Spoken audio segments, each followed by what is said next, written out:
Hello and welcome to sim.bc where it is 13:53, so just 5 to 2, yeah, that's how you say it, in the afternoon. And I know that we have been talking about culture and that you probably want me to continue talking about culture, and so would I. Believe me, I love talking about culture, especially since we're getting into, or rather, especially since we've established some terminology within the series here, and now I can actually talk more freely when we move into the next assumption or the next concept or the next theory. But today I want to talk about something else, something that kind of relates to culture but is not a part of the cultural approach and negotiations and corporate culture that I've been talking about the last 2 days and that will be continue talking about in the future. But today I would like to talk about culture in, what should I say, more of it from the perspective of psychology. And what do I mean with this? Well, today I looked in the mirror and I thought I look kind of fat. Now, most people will say, no, you're not. You're not fat, and you can't say that you're fat. And that's the problem that I found. So this is what I would like to discuss today. When I say I looked at myself in the mirror and thought I was fat, I meant I'm at the fattest stage I've ever been in my life. Now, most people would say, well, you're kind of a condescending jerk. How can you say something like that? We see that you're thin. You are thin, and yes, I know I am. That's not what I mean. I mean that when I say I'm fat, I mean that I am the fattest that I've ever been. Am I allowed to say that? Most people would argue, no, you're not.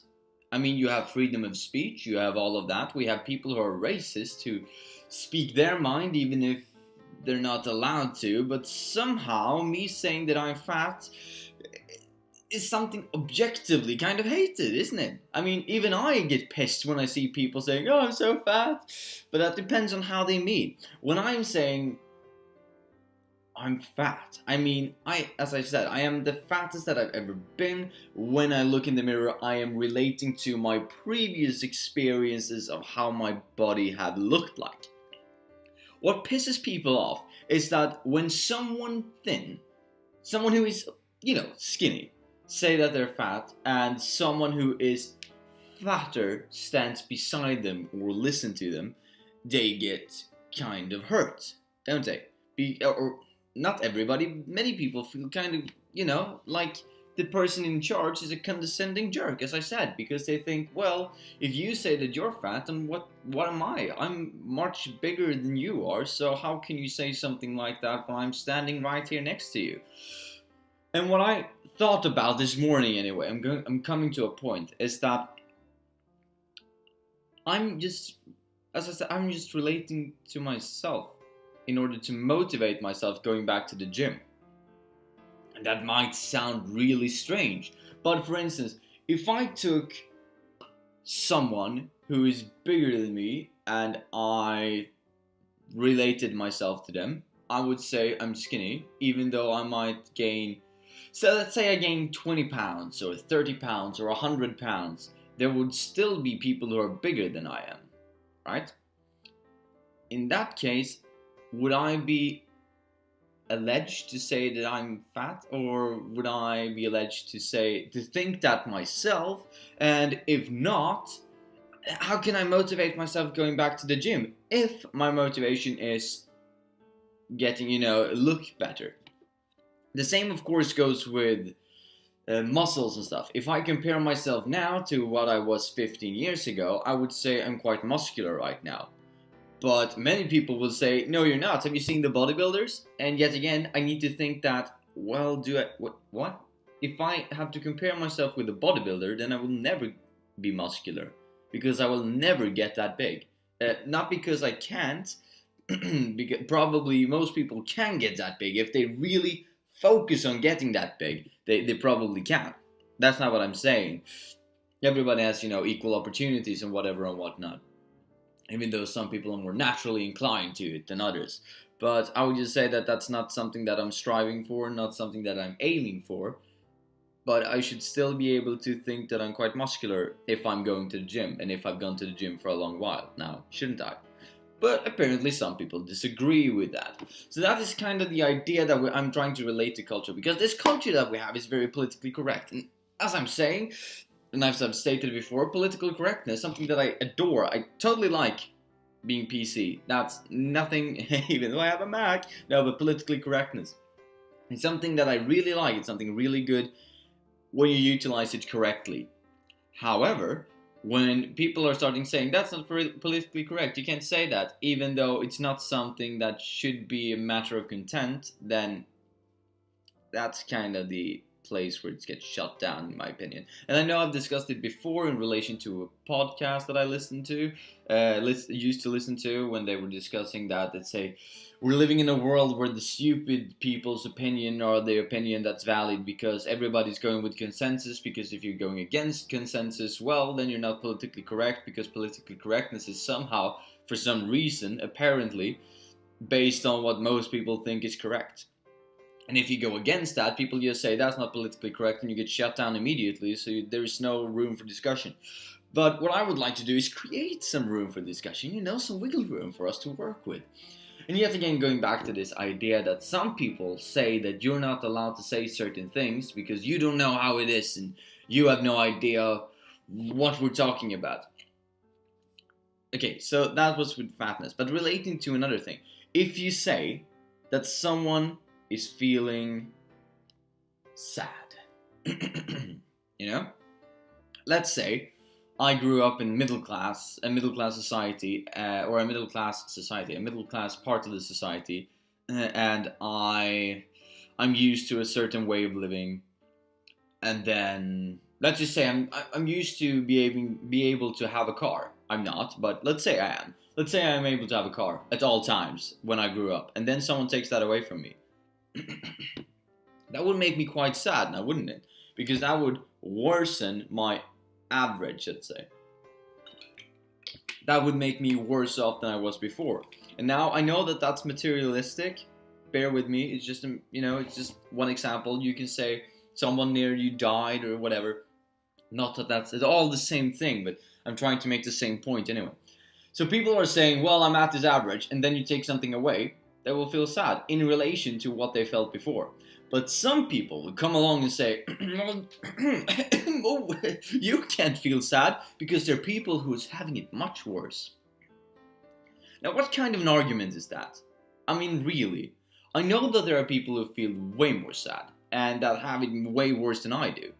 But in relation to what I just had, it's worse. So I have to be able to feel sad, angry, diminished, haven't I? And it's the same thing that some people say, even though this is much more rare, but if I get a B on a test, for instance, some people, and I'm really happy about that, because let's say I usually only get Ds or something like that. Or simplified, let's say that I get the average score and then I get like the next to highest one. And people will say, well, there are still people who get the absolute highest score, an A. Well, yeah, that's true, but that shouldn't diminish my accomplishment for feeling happy about reaching the level where I'm at. Now, this might seem a bit abstract and like it doesn't connect, but what I'm trying to say here is that just because a lot of people look at the widest part of the spectrums, people tend to view you're either for or against. It's black or it's white. There's no gray area. While in reality, it's technically all of the gray area in between makes up like 99.9% of everything, doesn't it?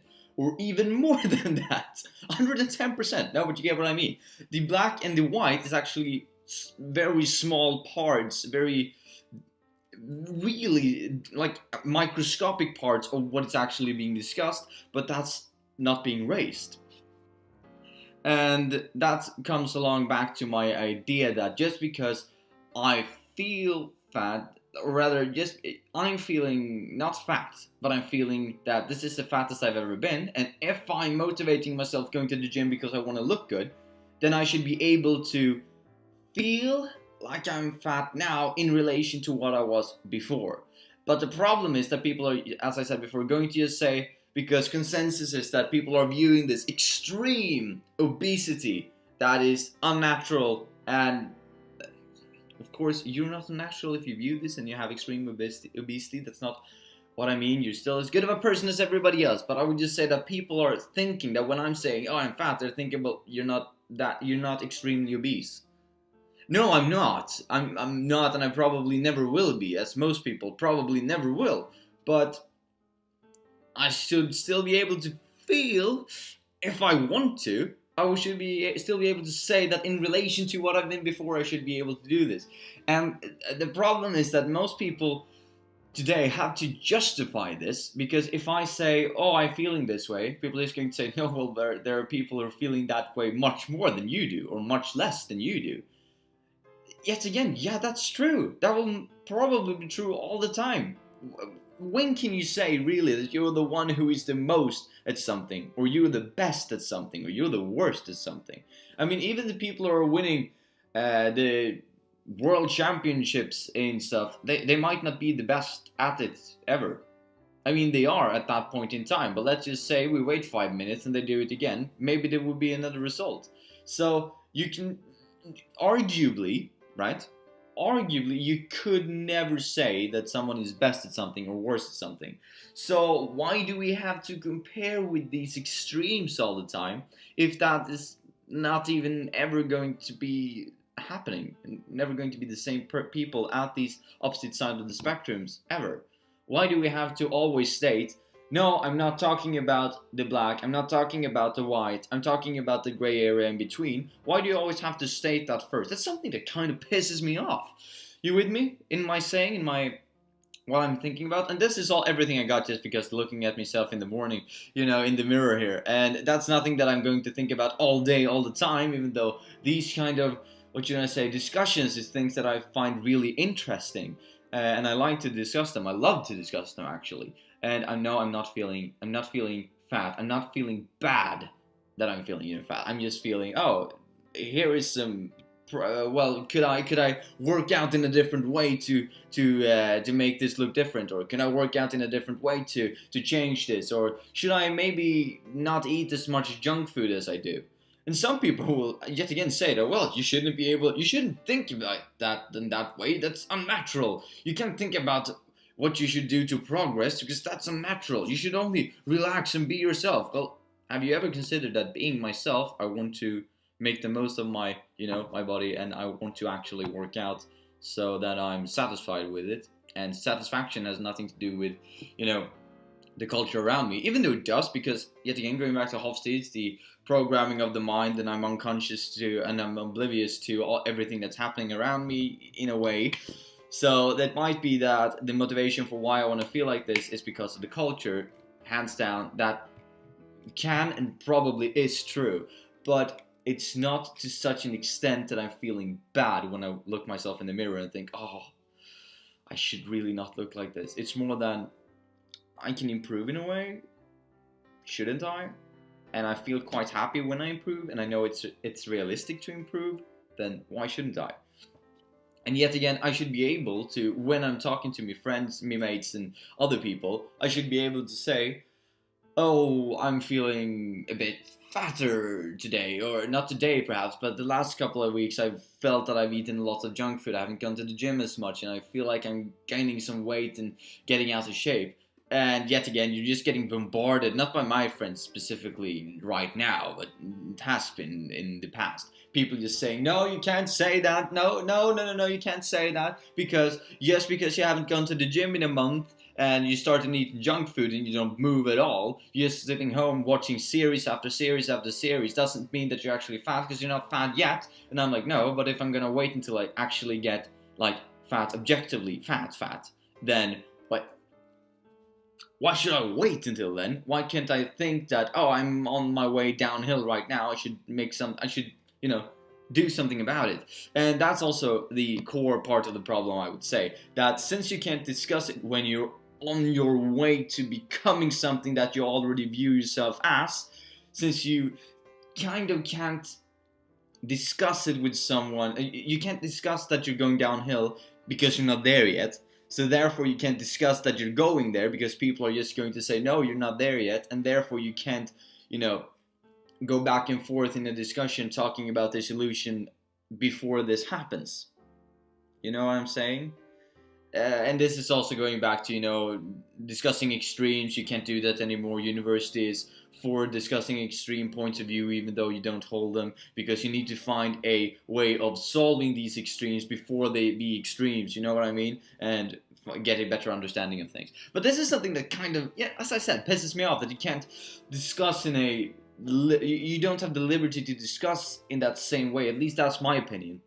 In my social circle and so on and so forth, I need to kind of choose my words a bit more carefully. And when I talk in school, and you have to think about it, it's so many things to consider when you're talking. And I had someone who recently told me that, oh, you always think before you talk, and that's really good, because then you don't get into these situations where people misunderstand. But the thing is, why should I know that you need to think about before you talk, of course. You shouldn't just throw everything out there that's stupid. But at the same time, you shouldn't have to think thrice, 4 times, 5 times about something you should say, because that, I would argue, is more unnatural than saying something that is not going with consensus, so that you can actually discuss it, even though most people would say the thing that you're going to say that's going against consensus is the thing that's unnatural and bad. But yeah, I would say that it's more unhealthy to have to think 16 times about what you're going to say, even though I'm not, but I know that some people do, instead of just saying something and then going back and forth and be able to discuss it, even though you don't start the point at either black or white. And if you do, well, then what's the idea of discussing? Because if you start at black or white, then you're done. You're at the finishing point. You can't go any further than that. So I would say start in the middle, start in the gray area. Trying to promote this, discuss more, and don't feel like you need to be shut down by political correctness. Even though, yet again, political correctness is a really good thing. The soul of political correctness, or where it comes from, is really important and really good. But yeah, unfortunately, it has had this unfortunate effect when it just shuts down lots of interesting discussions and lots of interesting ideas, and shuts down people not being able to discuss a solution for a future problem, which is sad in a way. But yet again, can't stress this enough. Political correctness, in my opinion, really good. I think we should advocate it. It has a very good core value, but some people, not everybody, but some people are misusing it and mistreating it, and those people tend to be the vocal people, so to say, of this movement, not movement, but of this type of using it. They seem to be the vocaler types of people who use politically correctness. That's just my opinion and my way of seeing it. Double hedging and all of that. So yeah, that was everything. It was quite a long video. I hope I didn't bore you. I thought it was quite interesting, and this is something, just a mind teaser that I got this morning. Would love to see your feedback in the comment section down below, and yeah, well, see you next time, mates, and have a nice one. Bye.